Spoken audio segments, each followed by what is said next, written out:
would require to embrace technology and figure out how we can use it to help us. The second one is educate, and what I mean by educate is all of us need to understand technology. And I'll give you an example. Very recently, there was a case where an autonomous self-driving car run by Uber killed a pedestrian. And there are a few questions we need to ask, right? And I mean, as people who are litigating, lawyers and practitioners, what was the software engineer thinking when he coded that software?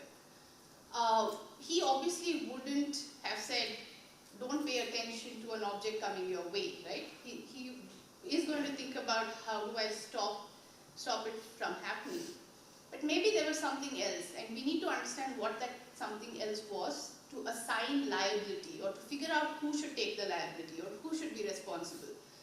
And this is why we need to understand how technology works. And we need to, and I'm sure institutions like yours are actually very well placed to facilitate that, because like you said, under your banner, you have a computer science department, you have a management school, and while I was at Stanford, we had these courses which brought people from these different departments together to sit and think about these issues.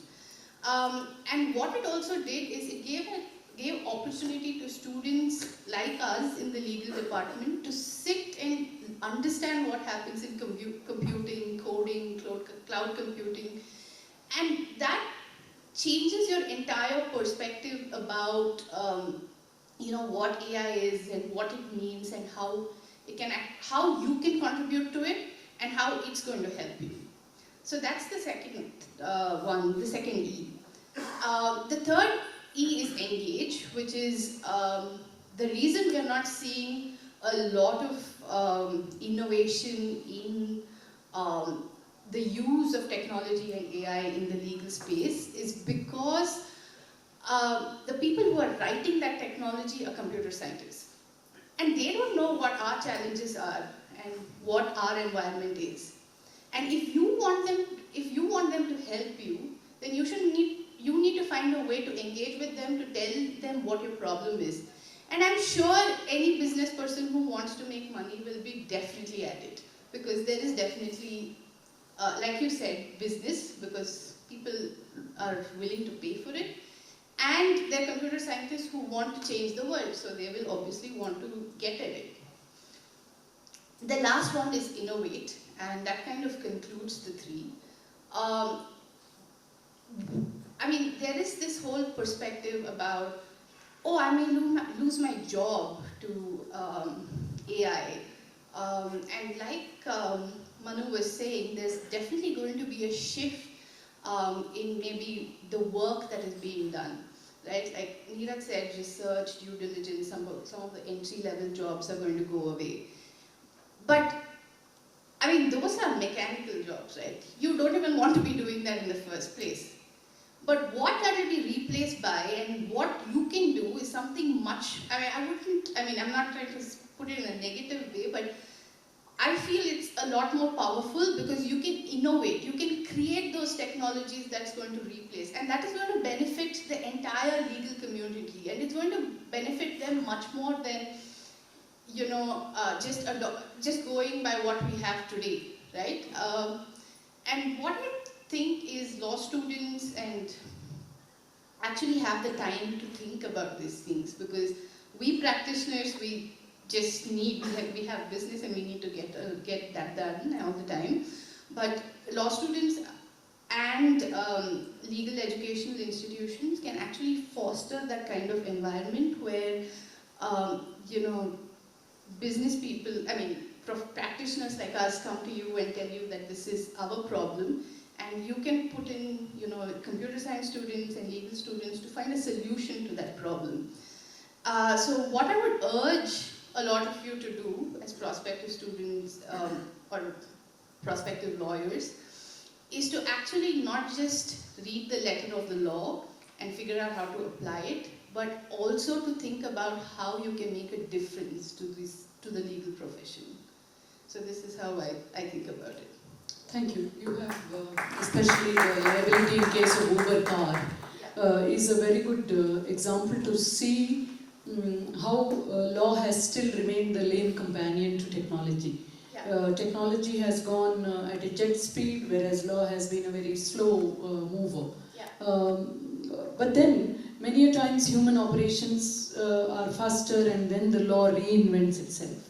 So in this context, I would like to know how, first of all, impact on the law offices is going to be. For example, now we have associates and people in the law firms maybe having very, lot of stressful jobs. Will this be relieved with the deployment of the AI, first thing? Second is how it is going to change the business of the law firms. Like, what kind of issues will be coming before you? Like Niti Aayog was talking about responsible use of AI. Whether this responsible use of AI means only legal, only ethical responsibility as a self-regulated, autonomous care that a software developer or the program developer or the coder has to see, or should it be externally imposed as well? So what kind of legal development do you foresee, which could become the basis for more legal cases to be handled? That you see, second one, the legal framework and the legal conflicts that may emerge because of AI. Third is, in what way can AI be reinvented, or can AI be positioned besides this Watson kind of technology to ease the work of law offices, like or legal profession, or the courts for that matter. Nirupama rightly pointed out that in legal education context, it has to be increasingly multidisciplinary, and you also said that in the offices it has become very multidisciplinary. So, do you think that legal education will be like how in Japan, anybody can be a lawyer? Today we are talking, I told you about entrance examination and things like that, that anybody can become a law graduate, can practice as a lawyer, provided they have a domain knowledge, and then they present themselves in the court and act at resolving disputes. So, will the whole perspective about this legal profession as such will change because of the intervention of such technology? So, these are some of the questions I would like you to reflect upon, and I would also like Manu to respond to these questions. Okay, so first thing is, you talked about the entry level. I'm going to the firm level. As you said, senior associates, principal associates, junior partners, they also need training. When you will introduce any software, any AI-related intervention in the office to help them work, they need training. I also said in my firm, we have more than 100 engineers and scientists who work for us. A lot of them gradually did law as well. And working with us for 5 years, 10 years, they are very good at what you said, to understand technology and also feel the pain of a lawyer to work with that technology. So those guys are helping us who are non-technicians to understand as to how to bridge that gap. So within the ages of the firm, this is helping us in a big way. Now, as far as processes are concerned, again, from a law firm perspective, every partner has to undertake a lot of assignments. First is business development, then you have to engage the client. Once you get the work, you get it done from your resources, mentor the resources, and deliver the deliverables on time. Then you have to record your time. Then there are softwares in which you have to feed all the deliverables, different phases of deliverables in the system. Then you have billing, then follow-ups for collection. Now see how AI or these softwares can take away most of these mundane work. At the entry level, I already told you, in business development it can help immensely. Creating the database, connecting, like we have 12 offices, so bigger places, connecting people all over India, so there shouldn't be any conflict, who is going or who has met whom in what company. So I met you here, some partner in the IP conference happened in Delhi. Somebody from my IP team would have met somebody from your company there as well. right? So this kind of information becomes very important if, for us, from business perspective, Google is not yet a client. So we can pitch and understand what are the requirements, what you have, what your IT team has, and then accordingly make a pitch to you. So this helps if you have that kind of database, that kind of system which can process and give you the right information that you need. While doing the work, so say if you have to be very creative in drafting an indemnity clause, and you have such kind of a database, a partner who has worked in Pune, a partner who has worked in Bombay or in Gurgaon, and all their work is there in the system, you can get variety of indemnity clauses, and you can then use your creativity to understand what aspects of that clause would be most suitable in the case I'm working on. So this is another creative use of the AI. Then billing. Entire billing can be done by them. Our time will be saved. So from all these processes perspectives, I feel this is going to help a lot. We are getting helped by all these systems, and we are gradually increasing the usage. And what we see is our numbers have increased. Like in 2015, when I joined the firm, we were around 350 people. And we have been using technology for the past 20 years.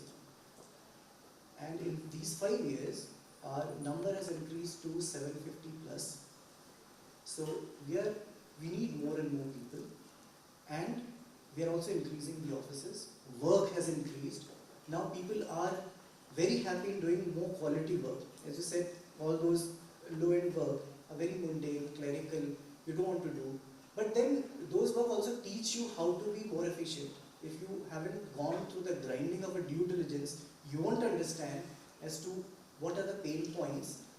So when you are at the middle level or partner level, you'll understand, okay, what can be the key issues here, what to talk with the client. So those aspects are also important, but having gone through that process with a software will make things more seamless, will make it easier for law firms, for professionals, for lawyers, and maybe not only lawyers, I think in other professions as well, CS, CA, for them as well. So I'm asking, see the 200% growth in human resource that you have witnessed in the last 4 years. Do you think a day will come when you will outsource an AI robo? So, actually we have an engineering team which is developing a lot of software and products for us. And maybe those will be, some of them are being used for different other purposes. But I don't see, because today also I received some 10 mails, internal mails from HR asking me to refer people for jobs within the firm. So we have vacancies, and there is constant requirement, and with new offices those opportunities further grow. And you can also think of new areas, like Lakshmikumaran is known for tax practice. But then now we are a full service law firm. We have a dedicated IP division. IP is further divided into patent, copyright, trademark, all those divisions. Litigation is separate and filing is separate. Then we have a corporate division. The corporate division is a new division for LKS. It's been there for 8 years now. And now we are expanding corporate teams in multiple locations. So we are creating opportunities for students to come and join us. Plus, we educate them. Like we have 6-month proper rigorous training period. We have 1 month focused induction program wherein students from all over India, they are sent to Delhi and they are trained in different areas of law. So even if they are joining tax practice, they are taught what are the basics of IP, what are the basics of direct taxation, what are the basics of corporate law, food law, aviation law, so that they understand. Because we don't want them to not understand how different areas of law play when they read a document. Right? So they should understand, okay, this is indemnity, this is dispute, how arbitration works, they should know.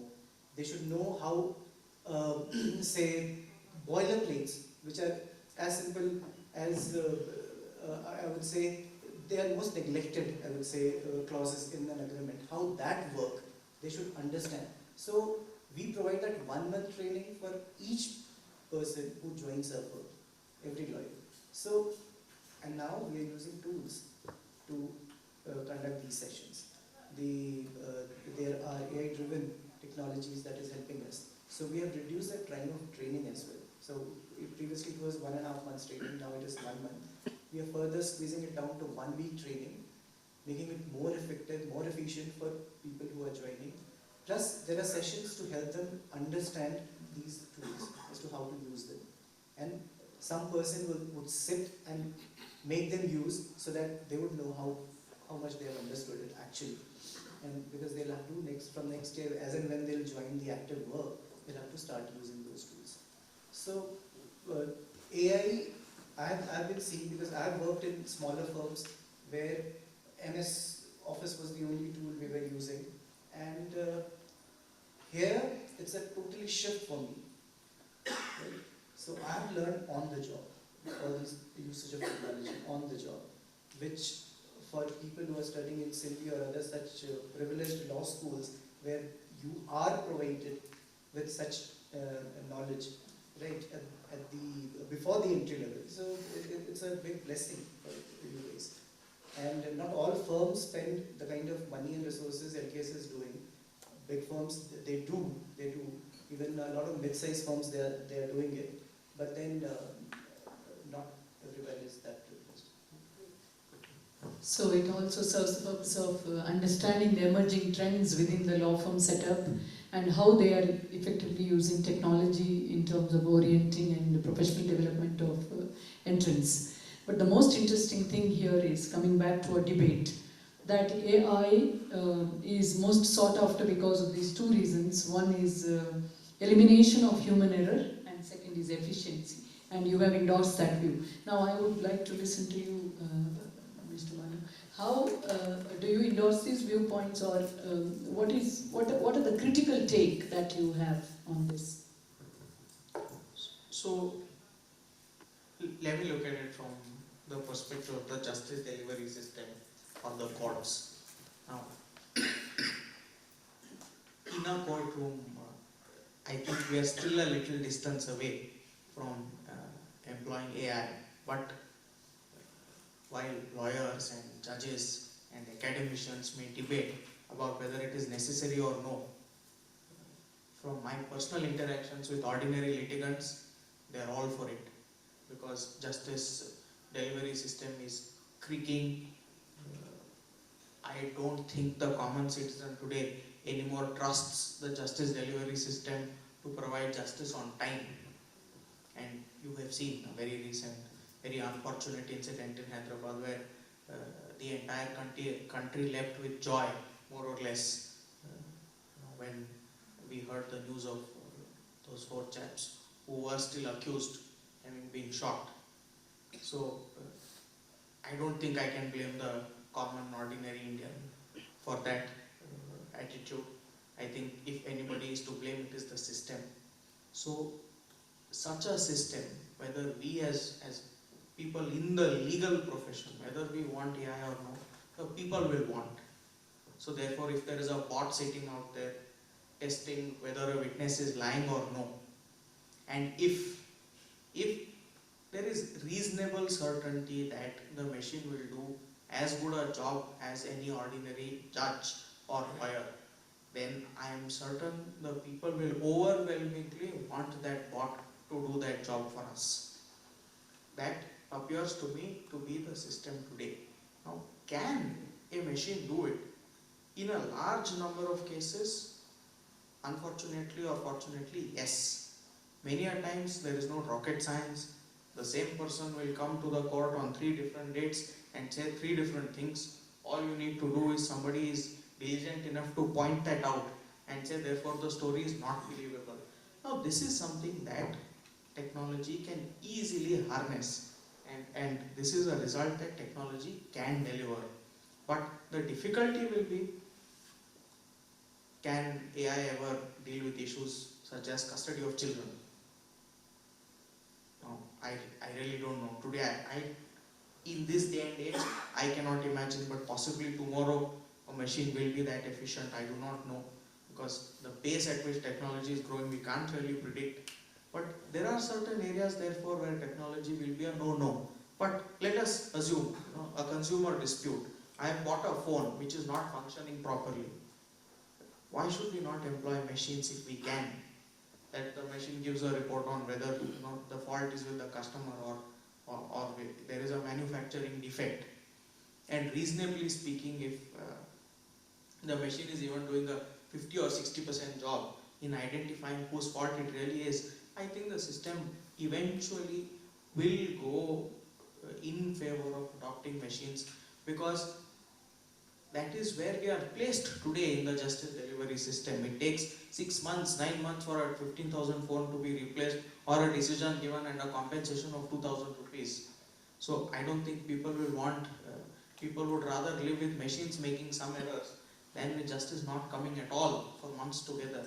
So those are the realities, and so therefore, while today I don't see the scope, I won't be surprised if in 5 years suddenly floodgates are open. Great. So your deliberation has made it clear that for the current menace of huge backlog of cases, which according to one of the analysis that we've been provided, will take at least 130 years to relieve, because simultaneously new cases are being filed. So you see a solution in AI to such a mess, maybe in a phase-wise manner, at least in areas of evidence capturing or doing pre-litigation analysis or categorizing cases. We have been recommending, we have had recommendations in 2-3 law commissions on how to relieve this backlog, but the outcome has been infinitesimally small. So that's a good viewpoint that you have expressed. Nirupama, would you like to respond to both of them in terms of where the technology could be actualizing these ideas? Yeah, and one of it, the CJI mentioned it, I at least read it in the newspaper because I was not there yesterday, but and it's very closely related to an experiment that was actually done back at the Stanford Design Lab, where in the US they have this thing called social security that is given out to people who are disabled. And they're administrators / adjudicators who give out that discretionary amount as disability compensation. They found out that they were around a few thousand cases that followed the same pattern, that almost had the same facts, but that had different results or judgments because it was given by different administrators or adjudicators. So what they did is they worked on, with the computer scientists obviously, they worked on finding a way where they could classify cases with similar facts together and give it to the same administrator. Because if not anything else, they'll at least get a uniform judgment. And all those cases with the same fact pattern will be evaluated by the same administrator. And today the CGI also the Chief Justice of India seemed to have suggested that there may be multiple courts in various places of India, both hierarchically and within many states and districts that may be dealing with the same problem. So should we be rethinking the system itself? Should we be rethinking if all these cases can be given to a few judges who will come out with a similar opinion? Maybe yes, or maybe there will be problems and we should think about it and find a solution. But these are interesting things we could do and rethink if people actually took the time to do it. But there are a lot of solutions that can, to answer the immediate question of backlog, there are a lot of AI-related solutions that could be used for it. Because what AI means, at the end of the day, we kind of always jump to thinking that, we are going to give AI an emotional, we are going to make them robots who will have emotions and all that. But that's something that may naturally evolve over a few decades. But there are a lot of things that could be done with just automation and basic minimum AI. So I feel that, instead of saying, okay, I mean, we're not sure of this, we don't know, let's just start somewhere so that, you know, it could help resolve some small solutions, and as people grow more and more confident about it, we could keep expanding the rhythms, and the machines also become intelligent, right? Because once you start adopting it, then the machines kind of figure out how humans are dealing with it, and they become intelligent enough to pick up what we're trying to do. So I think there is a lot of possibility. Yeah. Our challenge is if the machines become intelligent to a level where they may surpass human intelligence, and that's where the challenge is, and that's being debated by ethicists a lot. Absolutely, and I think even at Google, we have a framework, and it's called Google's principle of responsible AI, ethical and responsible AI, and we have, and Sundar has set out certain parameters within which we can develop AI. Right, such as, you know, we are not going to use it in unmanned drones or aerial vehicles. Like, we are not going to contribute towards a technology that goes to it. We are not going to, as much as possible, try to prevent biases to be coded within the system. I mean, see, at the end of the day, we don't know what it is going to be, right? So it's only when that comes out will we be able to say, okay, we need to do it this way. But I also think we shouldn't think that what the end will be destruction. There's a lot more to it than that. And I'm sure humans are intelligent enough to prevent any such mass destruction. And as long as we, and you also, I'm not sure if you know, but I think there are a few lawyers also within the ITech law committee who are also trying to come up with a framework for ethical AI. Yeah, so I mean, there are a lot of people thinking about it. I think all we need to do is more thinking so that we can use it in a meaningful way. Yeah, and also simulated reality, like, you know, one is the responsible AI. Within the responsible AI parameter, we have the ethical dimensions, as we spoke about the confidentiality, the privacy, avoidance of harm. But we also have accountability in case it goes wrong. So who should be accountable, and to what extent should they be accountable, and what are the mediating factors, what we call as limiting factors or enhancing factors, you know. I agree with the observation that you made about sentencing, for example, and the streamlining of the judiciary.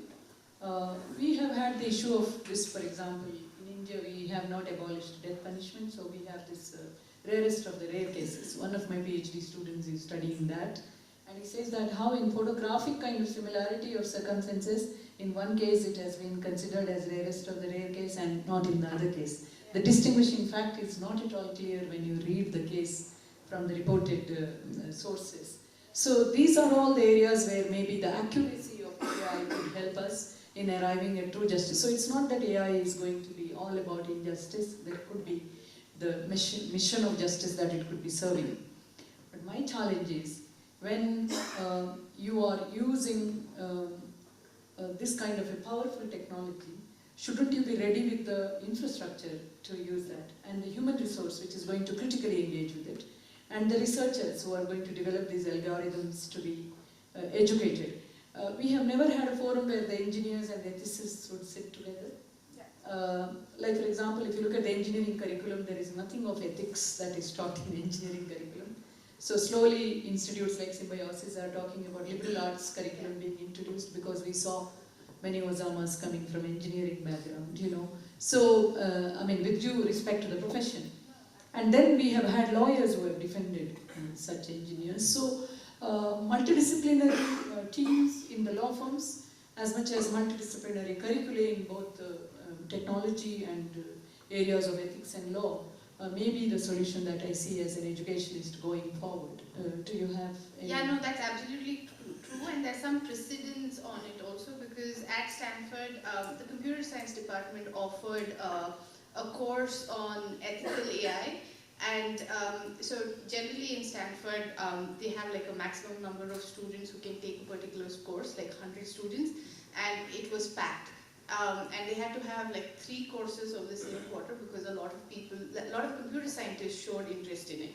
So I do think, I mean, interacting with engineers daily, that they want to know what the law is and they are keen to come to the other side, but we just need to open up our institutions, our portals to them so that they could also come on the other side and engage with us. And I think that's extremely important because computer scientists also cannot be sitting in their haven, right? So they need to come and figure out what the law is, how to work within the ethical systems. And I think courses like this are very, very important. Thank you. Any last comment from your side? Yeah, rule of law and legal practice. That you want to add to the discussion. No, one supplementary comment to what you discussed just now on the like Stanford case, which you mentioned, the study of same facts but different results. Yeah. The rarest of the rare case. Now the beauty of law is that within the same framework, you can come up with different judgments. Right? So if you try to pigeonhole things, then the discretion factor will go away. The emotional intelligence that you say, and in the rarest of the rare case, it's not only the facts, but what kind of response it generates in the society decides more, in my experience that I've seen, the rarest nature of the case. Not only the ferocious nature of the crime committed. So that also, like the policy of the government or the judicial policy or the approach that the CJI would want during his tenure, right? The voice that he would want to echo, or the government that they would want to echo. So that also decides a lot of these things. Now, these can't be taken away, even if you have AIs in all the places. Yeah. Just to play the devil's advocate, and that's what we're trained to do, right? So, I mean, if the fact scenarios are same, but you know, whatever due to media, trial due to media or whatever, a separate conclusion, then is that real justice? Because why should one person be treated differently just because the media turned against? Shouldn't it be more, you know, I mean, why should that aspect kind of decide a trial, which would otherwise be decided only by facts and law? No, so essentially any decision is decided by facts and the application of law in those facts, to those facts. But you cannot take away these elements of the pressure that media or the government can create in those decision making or policy making aspects. So I'm not saying that this happens in most of the cases. This happens very far and few in between, but the thing is, the judge who is sitting there to decide has also to see as to how those principles, when applied to those facts, is going to impact, because he's creating a precedent, right, by giving that decision or taking that decision. So how it is going to impact these subsequent cases of similar nature. Not only he has the responsibility of deciding on that case, but also to see how it is going to change the course. That's how precedents are set, right? Because you try to change the course of interpretation, the way it was interpreted, or you take specific exclusion in that specific case, though the facts are same, but you want to see it. That's how you have majority, minority judgments. They are also recorded, but sometimes those minority judgments can become majority in the subsequent case with the same set of facts. So that's what I'm talking about. It's that beauty which will be taken away if we have same judgments. Then that's the pigeonholing of the entire justice system. Let me come back. So for lawyers, for professionals in the legal field, it's a great thing. It's beauty. It's intellectual debate. But what about the litigant? All that the litigant wants is certainty before an act is committed, not after. That is, whether what I do is right or wrong. Will the law haul me up? And I don't think we have reached as a legal system a level of sophistication where a common ordinary citizen can reasonably predict which way things will go and order her or his life basis the knowledge of the law that an ordinary common citizen is presumed to have in the legal system in which we are. So therefore I think the help that technology will give will far outweigh what you would call and what Ronald Dworkin calls the hard cases. Those cases where even lawyers and judges do not know which way the answer should be. But the jurists have also said that judge cannot be a slot machine deduction. So judge is the social conduit. But in most matters, if one were to sit in court every day, more than 50% one's job is slot machine job, and the litigant needs a slot machine more than a judge today. We may need judges, but we are not the system. The litigant is the system. I like your view because you're more like a market thinking, consumer-centric market judiciary, serving that kind of performance standards and satisfaction of the consumer. But what about the tentativeness and, I wouldn't call it beauty, I would call it as dynamism of the legal system. So, legal system is a very delicate balance of stability and change.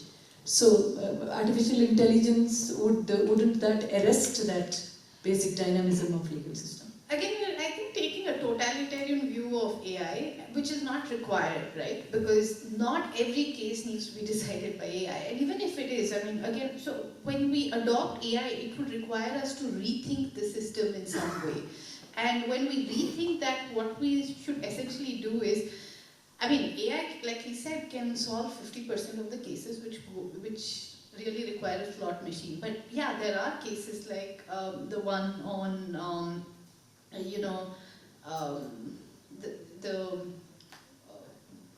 can't remember I don't remember which section it is, but the one on gays and lesbians, which was reversed in a few years. That was 377, yeah. So section 377, that was based solely because of societal pressure, right? So those are exceptional cases which will still find its way to like a Supreme Court where, there may be humans, but that doesn't mean we take away the advantages that it would give to the 50% that would really help or benefit with this. Yeah. So we have had a very fruitful and enriching discussion. Thanks to your expertise, all three of you, thank you on behalf of Symbiosis Law School Pune as the organizers and also on behalf of our entire audience. It has been a wonderful experience listening to your views and perspectives which come from your rich background. Thank you very much on behalf of it. Madam, can I add you? We will have the question, answer and response from the audience if the moderator permits. Yeah. You can introduce yourself. See, in last 20 years how it has undergone changes of robotics and automation, right? Now I can understand the legal professions why they're scared, worried, or afraid of the new technology coming in. If I have to take a thread from whatever Nirupama said, she said, "Can you ignore the technology, whatever is coming in?" No, you have to embrace it. There is no choice for you. It's the same thing which happened for engineers also 20 years ago. Basically, I studied robotics and automation 35 years ago. But have the robots and automation, the machines have replaced the human beings? It's no. That's where it is, though it is the 5th generation of robotics now, but still human beings are required. Some of them will transform, some of them will adopt, like whatever you talked about. Like, it is, code is written by computer science engineers, but they don't understand legal law. Advocates are required, most of the advocates will change over to functional consultants, to the AI engineers. So some of them will transform to a different form. But does it mean 100% elimination of advocates? I don't think so, because it has not happened in engineering also. Because if I have to quote an example of in Germany, BMW has started a factory. It is completely robotized, fully robotics. Does it mean that there are no people? There are 175 people as against 1500 people. But the factory runs by human beings only again. Because technology changes, then to change the code, people are required again. You cannot eliminate, but of course, the threat is definitely sure. 20% of the people will lose job, and balance 20% have to adopt or transform to different form, maybe functional consultants, whatever. But my suggestion is actually, legal fraternity have to see this as an opportunity to enhance the productivity, whatever you're talking about. Even Manu spoke about several million cases pending, and they're taking their own sweet time. I think that's just going to enhance productivity. I think it should be looked at in a different perspective, because there is no choice. You cannot avoid A coming into picture. But what you can do is you can adopt and increase efficiency and transform the jobs into different forms. Yes. Law School, Pune. Thank you very much for he enjoying the whole course. This is a little story of Satya Nadella, and I thought I should just repeat this. In his book, he writes about empathy. And in 1992, when he went to interview in Microsoft, he went through a whole lot of interviews, and the last interview was with the manager, and the manager asked him, if you find a child who is suffering in the road, what will you do? And he never asked him any other question. And that was the only question he said. And then Satya turns around and he says, I would call 101 and ask the ambulance to take him to a hospital. So the manager says, man, you need empathy. So even Microsoft, and then he goes out and Satya writes in his book, Nadella, that I thought I've lost the job. And he was not admitted there. And and then he got a call, and the rest is history, is now what he is. And he says that taught me what empathy was. And he goes on because he's got two children, one is a spastic and one has got a difficulty in learning. And he says, me and my wife learned empathy through this, with that one statement of the manager, but artificial intelligence has helped me go through right from the wheelchair of my son. So I think both of them will coexist. I just thought that this was very apt in bringing those correlation what somebody like Satya Nadella has written in his book. Yeah. Hi, I'm Aditi Dugal. I'm a fresh graduate. I recently graduated, attended the convocation in Pune. I'm working as an associate with Munkur Law Partners. And my question is, I would rather seek your comment on my observation that in the discussion that we've had just now, we've always been able to trace AI to a human being. For example, in the Uber case, to whatever software designer had coded. And in the case of your friend, Nirupama, who was using AI to predict the possibility of floods happening in certain situations. So what I feel that I'm taking home from this discussion is that the observation that jobs will be lost is slightly overstated. If we look, I feel the discussion has been more from bridging the present to what the future could be. But if we take some time to look at the past and see that how reports are being digitized, how gradually the use of Manu and SCC Online is replacing the AIRs, and how gradually the need for jobs. So I don't see jobs finishing, I see the job description changing. And also, like Mr. Neeraj correctly pointed out, how the turnover in terms of recruitments, the nature of recruitments has changed. It's not just lawyers, now it's engineers, now it's also scientists that are together coming up to contribute to the system. So what I feel that whatever number of years down the line, if the proportion of AI changes, the proportion of skilled workforce to deal with that AI, the need for that also increases.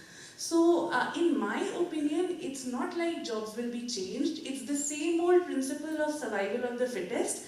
And whoever is able to adapt to the change in technology is who will be able to benefit the system, because I don't think there is no way that one can replace the other, because the way we started the discussion, it's a tool to enhance and not necessarily eliminate human support. So just a very simple comment on how much you agree with my understanding of this discussion.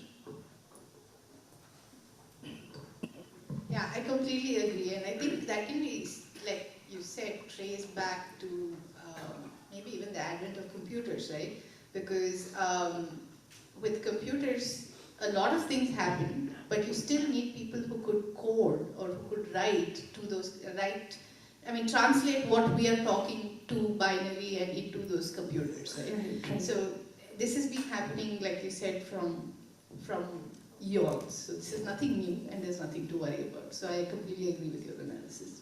Thank you. Good evening, about 2-3 years ago.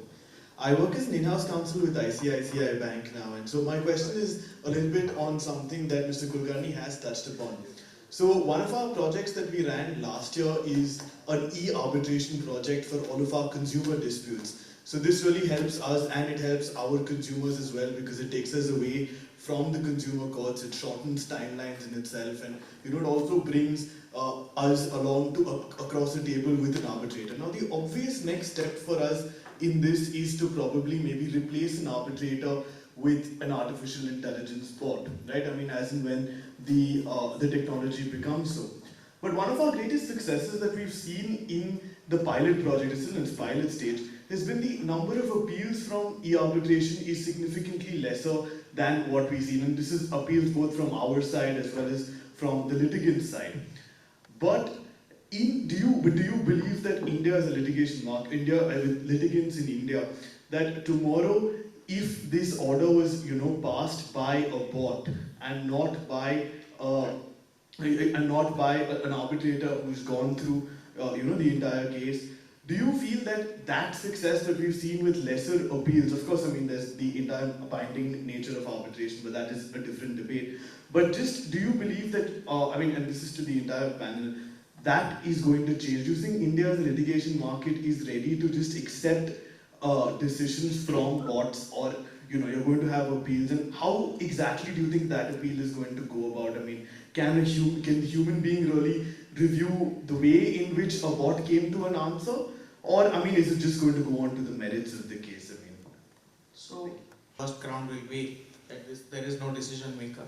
But having said that, if I were a judge, I'd apply the same yardstick. I would look at the facts. I would say, is there a glaring error? Yes, like humans can make small errors of judgment of fact or of law, so also can bots. But if there is no glaring error, the decision must pass, muster. Because that's the test. Even in case of human judges, we tell the court every day, the court tells us that we are not here sitting trying to find minor mistakes or errors. Which means therefore that even the human agency commits errors every day. The law says look aside, look the other way, because you are only looking for large errors. If the computer does not make large errors, I see no reason why the legal system as it stands today, merely because the agency of the person who delivers the judgment is not human or not sentient in the way we understand, should find fault with it. I see no reason.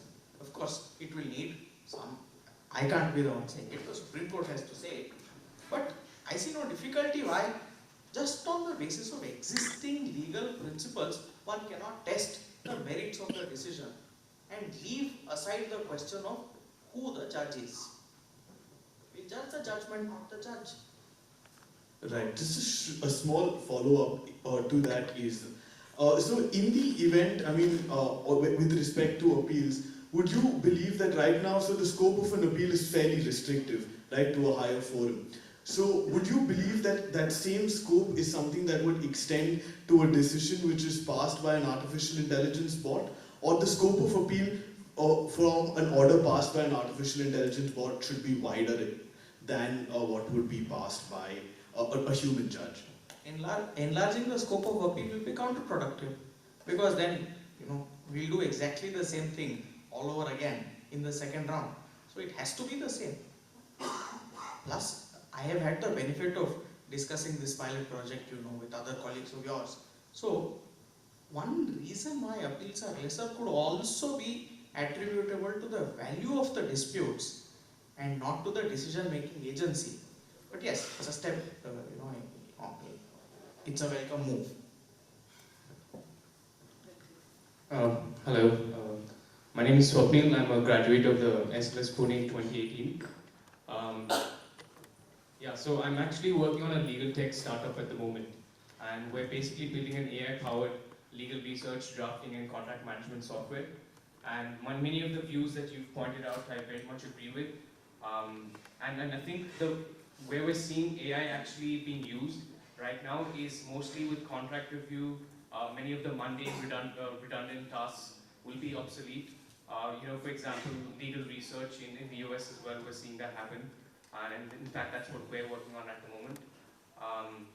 And I think what legal education institutions can be working on is to see how we can impart coding and programming knowledge as well, not just legal education. Because right now we're seeing an intertwining of not just legal expertise, but also we're seeing legal engineers popping up. We're seeing legal product managers popping up. We're seeing legal analysts pop up who have data science backgrounds as well. So I think we need to foster that kind of collaborative education system and not just categorize ourselves anymore. And I think we're living in an increasingly globalized world, right? We have the internet that's democratized knowledge, and so I think if we see the centralized knowledge institutions that have existed throughout history, legal professions or medical professions, it's no longer okay to just commercialize your expertise in the form of knowledge, because you can get that through the internet, that information. And so now we have to see, not just from our perspective, but also from the consumer's perspective more. Because now I think even the business model of law firms is changing. Billable models is no longer valuable to customers. Customers care about paying for what they actually want, what the services they're actually receiving. Billable models is very ambiguous. And so we're seeing, even in the US, a few startups are popping up with subscription as a service. So law firms are increasingly become subscription based, monthly subscriptions to, there's a company called Atrium that's doing this. They're using technology to enable delivery of legal services through technology, and it's a monthly subscription. So I think we need to start asking ourselves how we can better solve for this and how we can cater to the needs of the customer rather than the law firms. Great, Swapnil. That's great. We would invite you to help us to upgrade the input that we give to the students. And second thing, which as a concluding remark I wanted to say, but you have given a good clue for that. Will this result in more integration of legal services across India, which is now, the Harvard book, which last year came from, I forget the name of the professor, he came and did a lot of research, how the legal profession in India is organized. The different tiers of law firms and legal practice, the different hues and shades of legal practice across the country, and the lack of a standardization, as you said, and the quality of service. For example, it is lawyer-centric rather than protocols. In medical profession, you go anywhere, even in Ayush ministry, if you see, there are very definitive treatment protocols. But today with the family law case, if I go to lawyer X, there is one kind of approach that is advised lawyer Y will give another type, unless they are one of those who are top of the class and have a high sense of quality. So quality in legal profession is, in my opinion, is the profession which was never listed under Consumer Protection Act. It was a profession which never talked about quality of service. Engineers spoke, others spoke. Whereas in Ireland, the first profession to be brought under Consumer Protection Act was legal profession. In India, medical profession.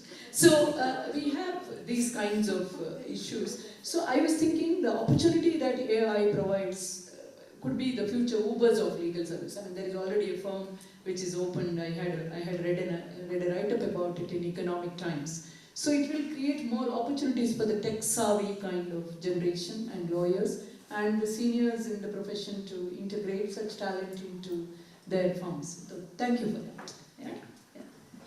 Yeah. We have Professor Garima there. Yeah, please. Itself is either helping in research or it develops or invents something new. then the ownership challenges come into picture. So I would like to know how the ownership issue will be solved. Because at the end, the copyright issues comes into picture, the patent issues comes into picture. So if you could throw light. The product that the software has created, I am paid for that software. So therefore, I am the owner of the copyright. So in that case, our copyright laws are also lacking. Because it says that the person who creates that, it's an artificial intelligence itself creating. Correct. So there I just interpret the law to say it is when I click my mouse or press enter that the report gets generated. That human agency is me. So I am the author. The first author in law may not be the actual author. Yes. First author in law. That's a kind of line of thinking Harvard also did. It's important.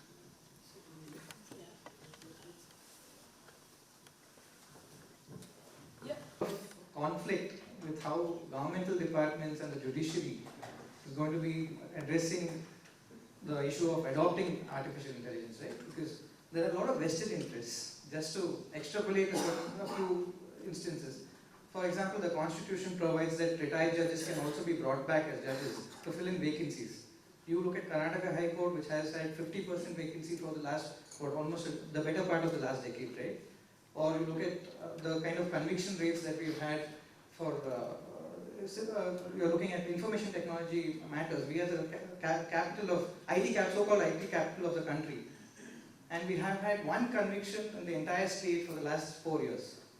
Right? So there is a lot of disharmony in the way we are looking to adopt technology. So we're also going to be looking at how to address these patriarchal mindsets that we have within at least certain conservative mindsets that we're looking at in certain sections of society. And especially where the justice delivery system is concerned, because private sector is definitely going to adopt all of this. There's no question about that. So to me, let me add one more statistic. 13,000, about 4 months ago, 13,000 cases were pending investigation. So the system is one step away from just crumbling. So therefore, I don't think the system has a choice really, because otherwise people will say now we will find our own ways to get justice, and then all of us will be out of our jobs, and civilization as we know it may also come crashing down.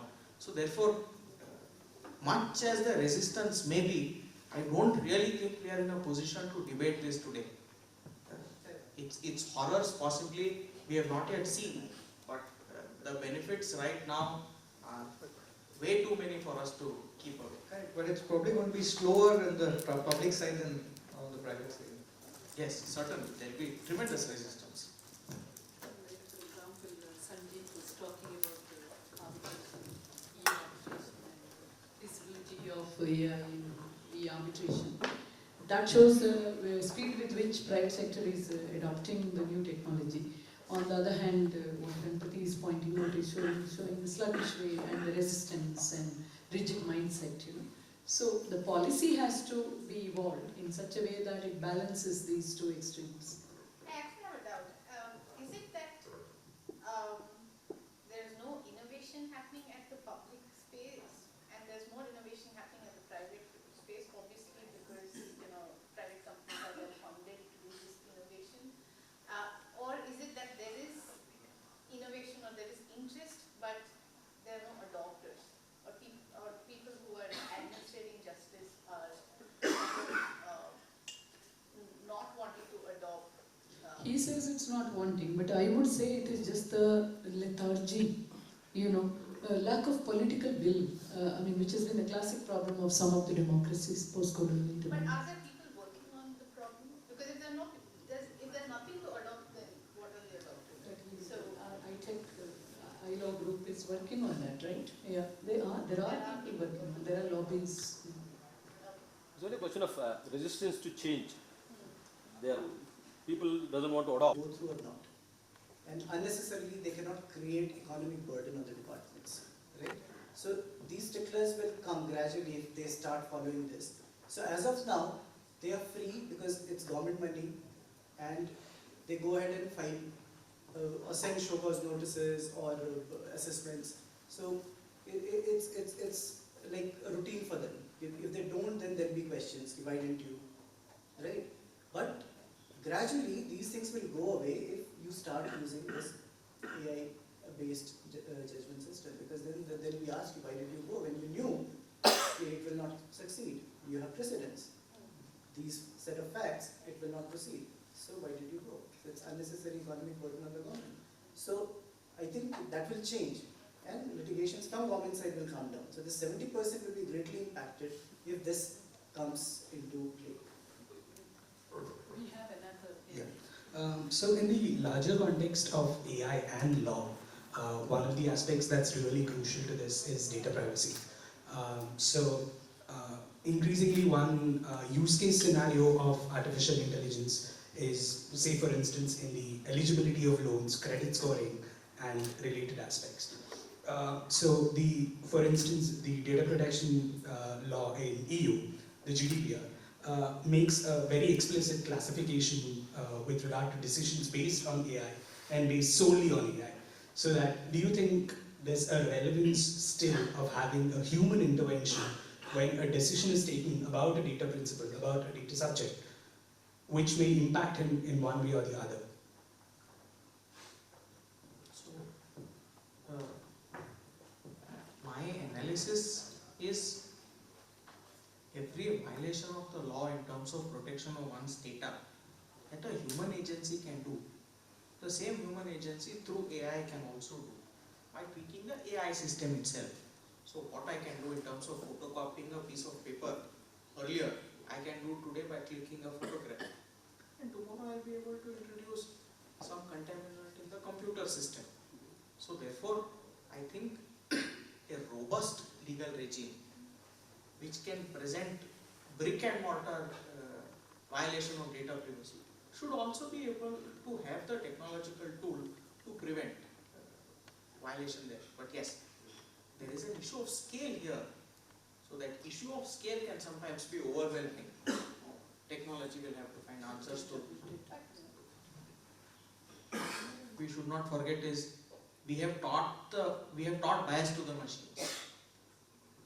So bias is our contribution to machines. They are otherwise value neutral. And somewhere down the line, I think it comes back to also having ethical principles. So you kind of try to develop that AI by keeping in mind those ethical principles. Lawyers should soon know how to read a code so they can see how the machine made a decision. And I think till last week believed that I should also know a bit of coding. So down the line, as a technology lawyer, I will also be able to understand how a machine or decision tree has taken a decision.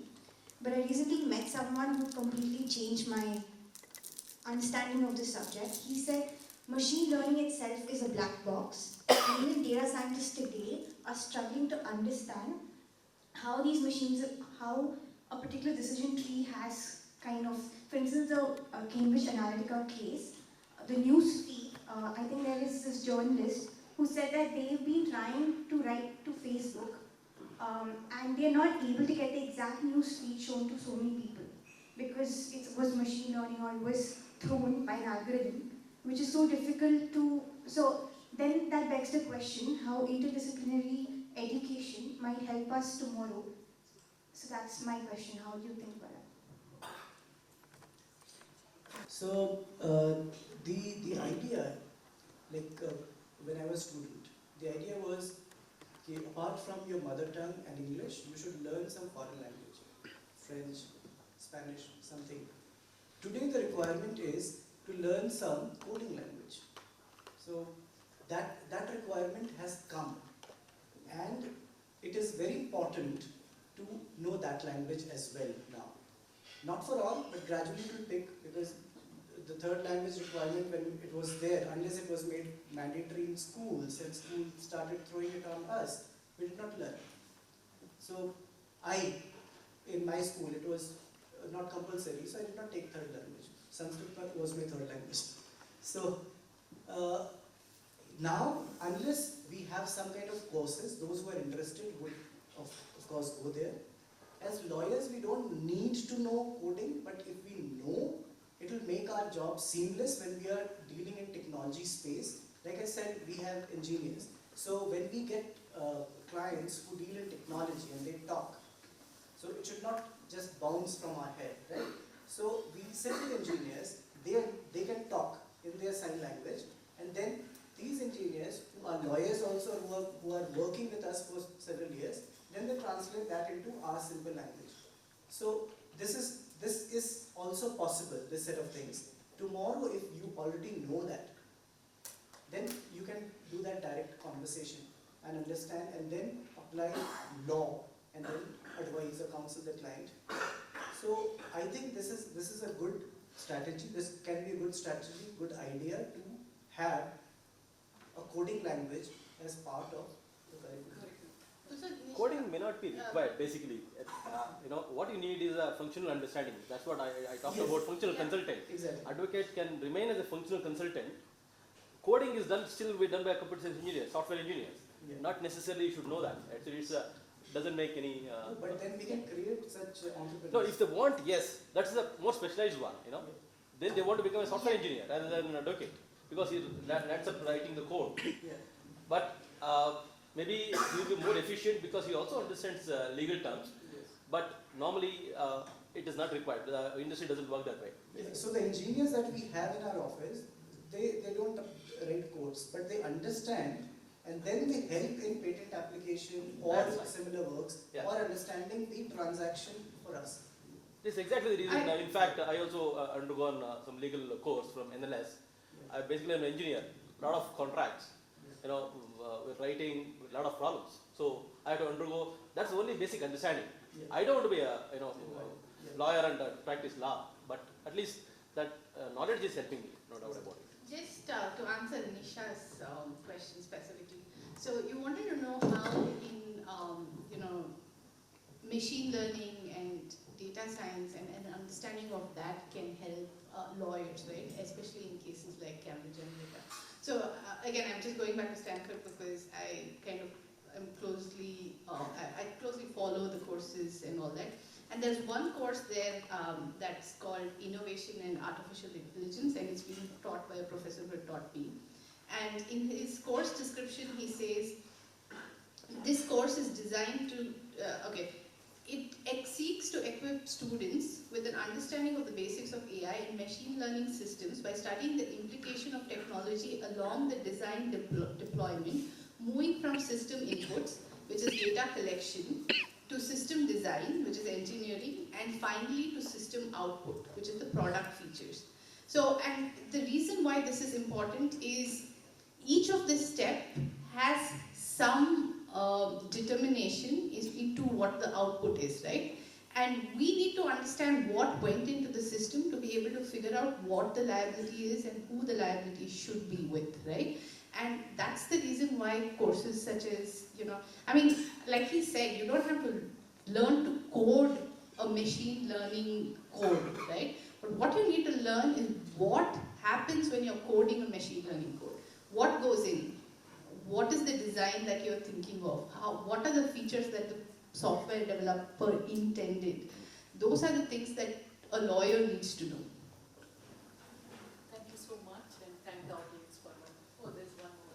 Okay, we are going to close with this, the question and answer session. Please. Hi, I'm Soni. Liability on the developer, the coder, or is it the enterprise assuming the responsibility or the liability for any errors? So I apply the usual from this assembly line is misbehaving, or is it that somebody who has to, supply power to the AI or fix the settings has made an error? So I think the usual principles of determining liability will come in handy even in these circumstances. I don't think we need to go any further. The same principles, of course, the context is different. And there's also a paper written about the Uber case, right? And there also they were talking about how, sometimes coding is done with such precision that most probably it was the pedestrian who actually made the mistake, which is what resulted in. And there is some degree of whose fault it is also, right? And that becomes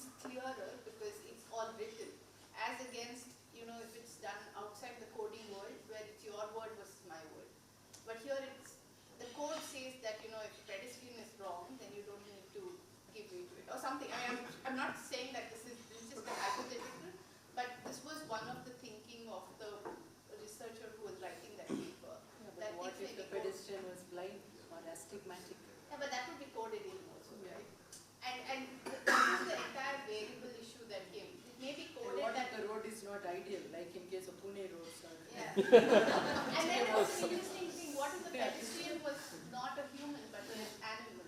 Was there a code that said you need to give preference to humans over animals? So there are like a lot of questions that come, but the good thing, and I think a good thing for litigating lawyers is there's evidence of everything. It's all written. Your rules are written. You know what went into that judgment. Thank you. Thank you all. Enjoyed the very rich discussion that we have had on AI and the emerging trend that is there. I think the entry of AI into the legal profession is already being made. It's not something which is dramatic, which we find in the newspaper or in the television one fine morning, but it's already crept in there quietly and slowly, and we have to understand that it is there to stay, and it is definitely going to make changes in our lives. Thank you very much, and may I request the panel to join us in the audience.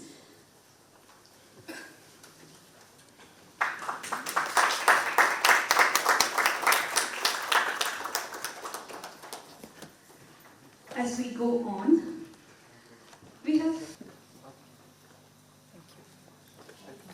I also request...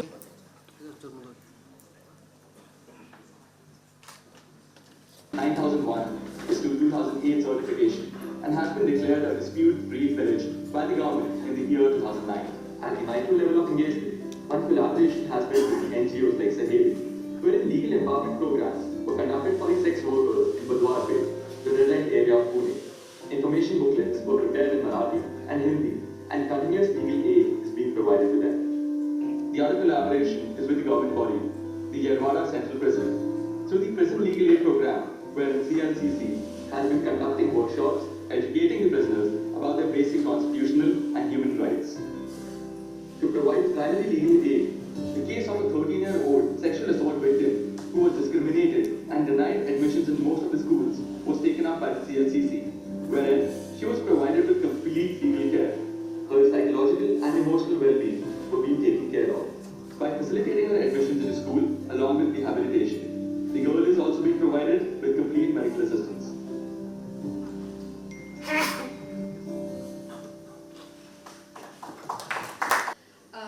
I have a lot of people to thank. Our esteemed panelists for the panel discussion that we had, Advocate Mr. Neeraj Dubey, Mr. Manu Kulkarni, and raising very pertinent questions that came from the audience.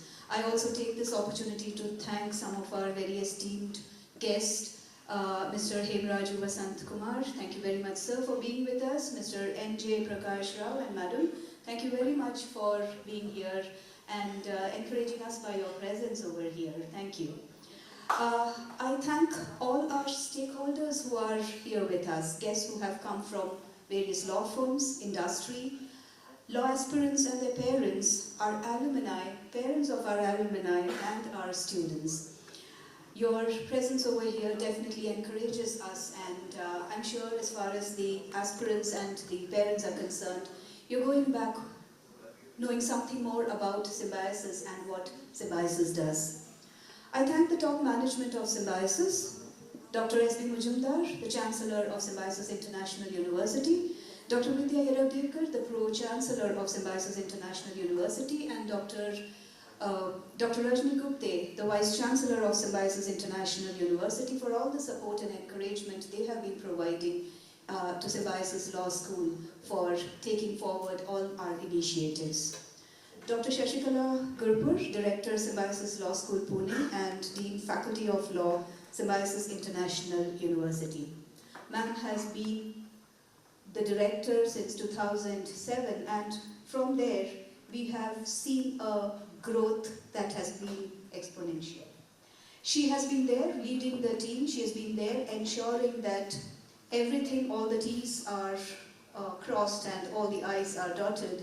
She ensures that things happen for the benefit of all the students and also for the society. Thank you very much, ma'am, for providing the leadership that is you've been providing and ensuring that Symbiosis Law School is taken to the path of excellence. Our faculty team, comprising of Dr. Rupal Rao Desai, our associate professor and who's also a patent attorney, and Professor Garima Pangar, who looks after the placement cell supported by other faculty members, have contributed tremendously in organizing this event. I thank them. I also thank our network administrator, Mr. Amit Jadale, who has helped in organizing this event with the support and help of his other team members. Our student team from the program committee who stand with us in organizing any event. Thank you very much for all the support. They've come all the way from Symbiosis, Pune, to be here to ensure that this event is organized well. Thank you very much. And I also take this opportunity to thank each one of you for coming over here and also enriching the panel discussion that we have had here today. Thank you one and all. As we conclude, I would invite all our guests over here today to join us for the dinner that has been organized. But also before that, the law aspirants and their parents, in case if you have any queries and questions, further queries and questions, we will be available over here, and in groups we could answer any of your queries. Thank you very much, and we'll soon be having the dinner also set. Thank you.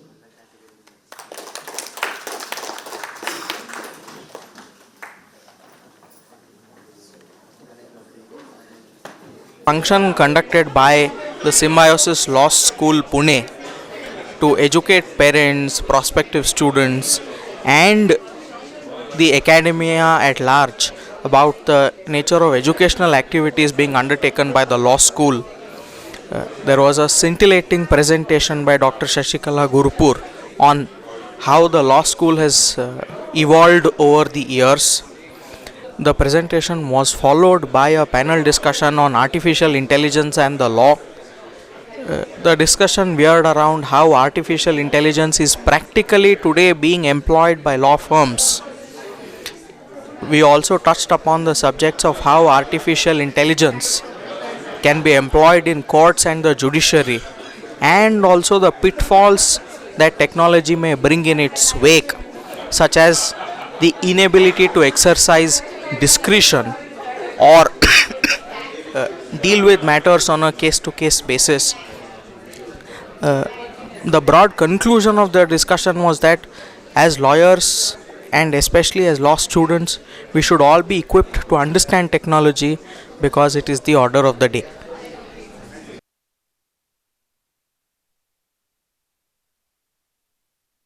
The destination to our stakeholders in the southern part of India. We have had many parents, many alumni, many employers, and our alumni as well as our aspirant parents coming from Bangalore. We wanted to attract the most intelligent students. We want to shape our law school as the place which has 100% best talent of India. So in that wake, we also wanted to use this opportunity to serve our mission of, teaching beyond classroom, community outreach kind of initiative. So we brought the new knowledge about artificial intelligence and its relevance in legal profession and the emerging trends in legal profession, so that it could have the participation and content building not only by our 3 experts, but also by our teachers, our alumni, and our researchers. So it has been a huge success, and I thank the media for giving us this kind of support. ವಿಶ್ವವಿದ್ಯಾಲಯದಲ್ಲಿ ತಮಗೆಲ್ಲ ಗೊತ್ತಿದ್ದಂಗೆ ನಮ್ಮ SIBM ಅನ್ನುವ management institute ಇದೆ. ಅವರು coffee with SIBM ಅನ್ನುವಂಥ ಒಂದು ಕಾರ್ಯಕ್ರಮನ ಶುರು ಮಾಡಿದರು. ತಮ್ಮ ಹಳೆ ವಿದ್ಯಾರ್ಥಿಗಳು, ತಮ್ಮ ಭವಿಷ್ಯದ ವಿದ್ಯಾರ್ಥಿಗಳು, ತಂದೆ ತಾಯಿ, ಅವರ ತಂದೆ ತಾಯಿ, ಆಮೇಲೆ ಹಳೆ ವಿದ್ಯಾರ್ಥಿಗಳು ಹಾಗೂ ಅವರಿಗೆ ಉದ್ಯೋಗಗಳನ್ನು ಕೊಡುವಂಥ ಉದ್ಯೋಗಪತಿಗಳನ್ನು ಸೇರಿಸುವಂಥ ಒಂದು ಕಾರ್ಯಕ್ರಮನ ಅನೇಕ ಪಟ್ಟಣಗಳಲ್ಲಿ ಮಾಡ್ತಾಯಿದ್ರು. ನಾವು ಅದನ್ನು ಸ್ವಲ್ಪ ಬದಲಾಯಿಸಿ ನಮ್ಮ ಕಾನೂನು ಕಾಲೇಜು ತನ್ನ ಹಿತೈಷಿಗಳ ಮತ್ತು ಮಿತ್ರರನ್ನು ದಕ್ಷಿಣ ಭಾರತದ ಮಹಾನ್ ನಗರವಾದ ಬೆಂಗಳೂರಿನಲ್ಲಿ ಭೇಟಿ ಮಾಡೋದಕ್ಕೆ ಈ ಅವಕಾಶನ ಬಳಸ್ಕೊಂಡಿದ್ದೇವೆ. ಆದರೆ ಬರೀ ಭೇಟಿಯಲ್ಲೇ ಇದು ಮುಕ್ತಾಯ ಆಗಬಾರ್ದು. ನಮ್ಮ ಸಂಸ್ಥೆಯ ಮುಖ್ಯ ಧ್ಯೇಯವಾದ ಸಮುದಾಯ ಶಿಕ್ಷಣ ಮತ್ತು ನಮ್ಮ ಕಾಲೇಜಿನ ಕಟ್ಟಡದಿಂದ ಹೊರಗಡೆ ಸಮುದಾಯಕ್ಕೆ ನಮ್ಮ ಶಿಕ್ಷಣದ ಧ್ಯೇಯದ ಮೂಲಕ ಜನರಿಗೆ ಅರಿವನ್ನು ಮೂಡಿಸುವಂತಹ ಒಂದು ವೇದಿಕೆಯಾಗಿ ಕೂಡ ನಾವು ಇದನ್ನು ಇವತ್ತು ಬಳಸಿಕೊಂಡಿದ್ದೇವೆ. ಈಗ ಬಹಳ ತೀರಾ ಇತ್ತೀಚಿನ ಒಂದು ವಿದ್ಯಮಾನವಾದಂತಹ ಆರ್ಟಿಫಿಷಿಯಲ್ ಇಂಟೆಲಿಜೆನ್ಸ್ ಅಥವಾ ಕೃತಕ ಬುದ್ಧಿವಂತಿಕೆ ಅಂತ ಏನಿದೆ, ಈ ತಂತ್ರಜ್ಞಾನದ ಒಂದು ಹೊಸ ದಿಶೆ, ಇದನ್ನು ಹೇಗೆ ಕಾನೂನು ವೃತ್ತಿಯಲ್ಲಿ ನಾವು ಅಳವಡಿಸಿಕೊಳ್ಬೋದು ಮತ್ತು ಇದರಿಂದಾಗಿ ಕಾನೂನು ವೃತ್ತಿ ಮುಂದಿನ ದಿನಗಳಲ್ಲಿ ಹೇಗೆ ಬದಲಾಗ್ಬೋದು, ಹಾಗೂ ಇದನ್ನು ನ್ಯಾಯಯುತವಾಗಿ ನ್ಯಾಯಪರವಾಗಿ ನಮ್ಮ ನ್ಯಾಯಾಂಗ ವ್ಯವಸ್ಥೆಯ ಸುಧಾರಣೆಗೆ ಹೇಗೆ ಬಳಸಿಕೊಳ್ಬೋದು ಅನ್ನುವಂಥ ಮಾಹಿತಿಯನ್ನು ಜನರಿಗೆ ತಲುಪಿಸುವುದಕ್ಕೆ ಮತ್ತು ನಮ್ಮಲ್ಲಿದ್ದ ಪರಿಣತರು ಹಾಗೂ ನಮ್ಮ ಕಾನೂನು ಕಾಲೇಜಿನ ಸಂಶೋಧನೆಯ ಒಂದು ಮಾರ್ಗದ ಮೂಲಕ ಈ ಒಂದು ವಿಷಯವನ್ನು ಜನರಿಗೆ ತಿಳಿಸುವುದಲ್ಲದೆ ನಮ್ಮ ಸಭಿಕರಲ್ಲಿ ಹಾಜರಿದ್ದಂತಹ ಸಂಸ್ಥೆಯ ಹಿತೈಷಿಗಳು, ತಜ್ಞರು, ವಕೀಲರುಗಳು ಹಾಗೂ ಹಳೆ ವಿದ್ಯಾರ್ಥಿಗಳು ಕೂಡ ಈ ಒಂದು ಮಾಹಿತಿಯನ್ನು ಇನ್ನಷ್ಟು ಶ್ರೀಮಂತಗೊಳಿಸಿ ಇವತ್ತಿನ ಒಂದು ಅವಕಾಶವನ್ನು ನಮಗೆ ಚೆನ್ನಾಗಿ ಬಳಸುವಂತೆ ಮಾಡಿದ್ದಾರೆ.